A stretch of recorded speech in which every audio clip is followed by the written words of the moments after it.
fédéral. Voilà le message lancé par le socialiste Paul Magnette.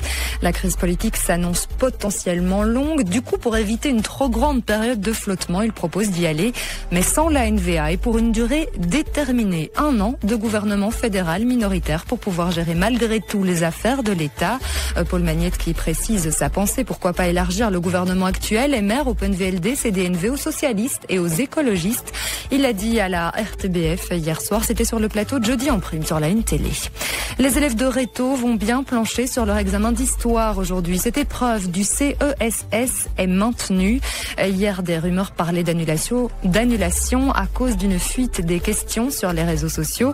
Démenti hier de la ministre de l'Éducation, selon le cabinet de Marie-Martine Schins. Il ne s'agissait que d'une synthèse d'un enseignant sur les grands thèmes abordés, pas de l'épreuve en elle-même. En Nouvelle-Zélande, l'auteur de la fusillade de Christchurch plaide non coupable, ce qui a provoqué la surprise dans la salle d'audience hier. Ce suprémaciste blanc est accusé d'avoir ouvert le feu dans 2 mosquées de la ville en mars dernier. Un acte filmé et diffusé en direct sur Facebook. Une attaque qui a tué 51 personnes et blessé des dizaines d'autres. Par ailleurs, les expertises psychiatriques l'ont estimé mentalement apte à être jugé. Son procès est prévu pour dans 1 an, en mai 2020.